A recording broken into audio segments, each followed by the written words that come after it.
दोस्तों, आज मैं आपको नार्कोज वेब सीरीज़ के पहले एपिसोड की कहानी सुनाऊंगा। ये वेब सीरीज़ 2015 में नेटफ्लिक्स पर रिलीज़ की गई। इसका सीज़न 1 एंड 2 कोलंबिया के famous drug Lord Pablo Escobar के उभरने और मरने की कहानी है। पाब्लो के खात्मे में अमेरिकन एजेंसी DEA का भी इम्पॉर्टेंट रोल रहा। DEA एजेंट स्टीव मर्फी के पॉइंट ऑफ व्यू से ही इस कहानी को बताया गया है। कहानी की शुरुआत में हमें कुछ रोचक जानकारियां बताई जाती हैं। हमें बताया जाता है कि आज टेक्नोलॉजी इतनी एडवांस्ड है कि अमेरिकन सरकार को पता है कि पूरे विश्व में कौन क्या कर रहा है, किससे मिल रहा है, कौन सी मूवी देख रहा है।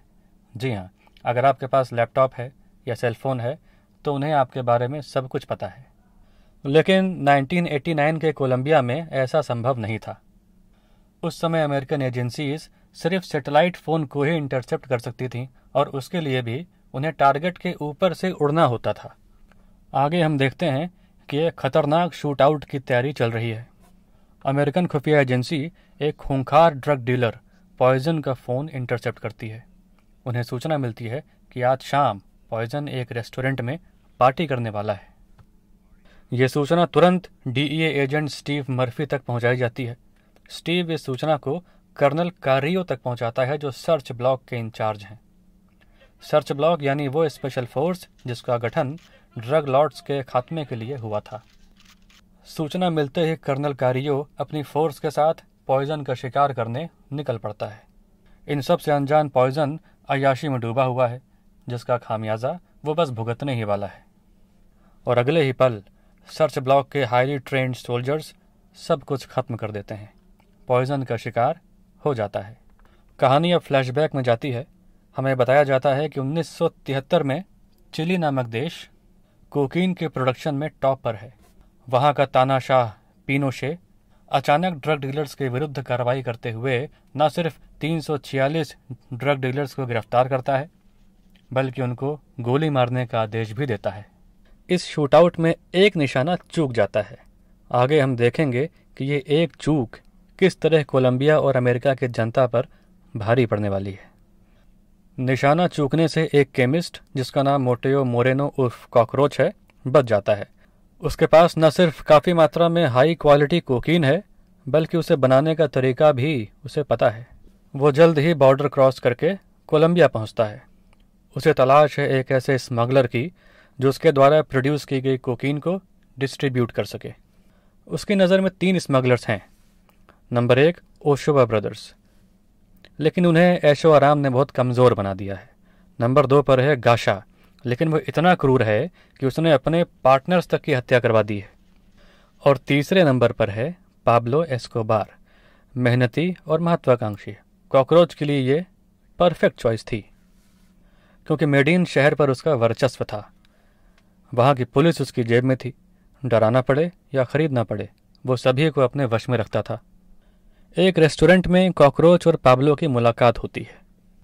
कोकीन की ऊंची कीमत के बारे में सुनकर पाब्लो इम्प्रेस होता है और वो निर्णय लेता है कि इस ड्रग को वो कोलंबिया में नहीं, अमेरिका के मायामी में बेचेगा, जिससे कई गुना ज़्यादा प्रॉफिट आए। कहानी अब स्टीव मर्फी पर केंद्रित होती है, जो मायामी में तैनात एक यंग और बहादुर DEA एजेंट हैं। ईमानदारी से ड्यूटी करना तथा खाली समय में दोस्तों के साथ पार्टी करते हुए उनका खुशहाल जीवन बीत रहा है। इसी बीच उनकी मुलाकात एक खूबसूरत महिला से होती है, जो बाद में उनकी वाइफ बनती है। इधर पाब्लो अपने भाई गुस्तावो के साथ पेरू में कॉकरोच की ड्रग फैक्ट्री विजिट करता है। यहाँ वो डिसाइड करता है कि वो कोकीन को कार के टायर्स में छुपा के ले जाएगा।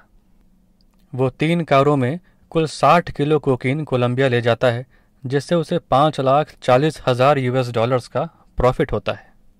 पाब्लो ने जल्द ही मेडीन में ड्रग लैब्स की स्थापना की, जहां पेरू से लाए अनफिनिश्ड कोकीन को फाइनल प्रोडक्ट में बदलने का काम किया जाने लगा।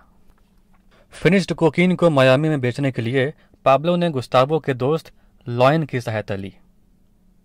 वो अपनी जैकेट में एक बार में 5 किलो कोकीन मायामी ले जाने लगा। ये काम काफ़ी आसान था, क्योंकि कोकीन के बारे में अमेरिकन्स को कुछ भी नहीं पता था। इस प्रकार कोकीन को मायामी में लाने वाला लॉयन पहला आदमी बना। धीरे धीरे डिमांड इतनी बढ़ गई कि पाब्लो को कार्स की बजाय ट्रक्स का इस्तेमाल करना पड़ा।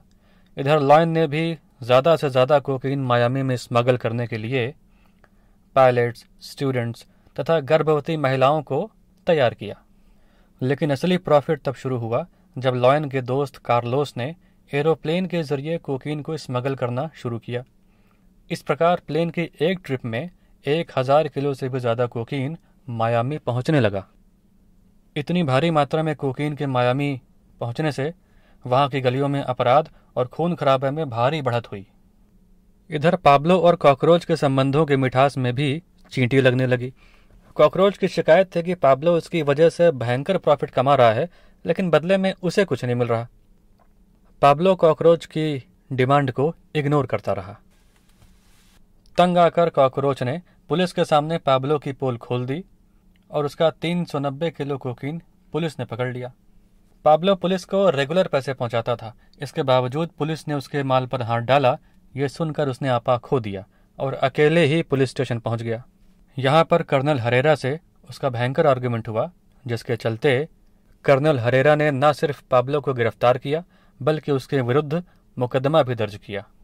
हालांकि पाब्लो ने इसे बहुत ही लाइटली लिया, लेकिन आगे हम देखेंगे कि ये एक मुकदमा, ये एक तस्वीर पाब्लो पर कितनी भारी पड़ने वाली थी।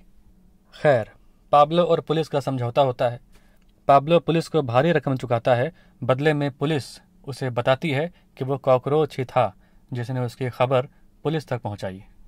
पाब्लो को यह भी पता चलता है कि कॉकरोच उसकी पीठ पीछे कोकीन चुरा कर मायामी में बेच रहा था। पाब्लो इसका बदला लेता है और कॉकरोच का खेल खत्म। इधर मायामी में बढ़ते खून खराबे ने अमेरिका की सरकार का ध्यान आकर्षित किया। एक आंकड़े के मुताबिक 1979 से 84 के बीच वहां 3284 हत्याएं हुई।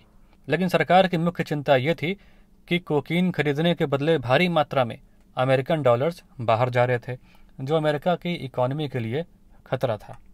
इससे निपटने के लिए सरकार ने ड्रग लॉर्ड्स के खिलाफ DEA की स्पेशल टीम का गठन किया तथा स्टीव मर्फी को कोलंबिया भेजा गया। एपिसोड के अंत में वापस पॉइजन के एनकाउंटर वाली जगह दिखाई जाती है। पाब्लो का आदमी उसे सूचित करता है कि सर्च ब्लॉक ने पॉइजन को मार डाला और DEA एजेंट स्टीव मर्फी इसमें इन्वॉल्व है। पाब्लो घोषणा करता है कि जो स्टीव को मारेगा उसे 5 लाख का इनाम दिया जाएगा। दर्शकों की उत्सुकता बढ़ाता हुआ यह एपिसोड यहीं खत्म होता है।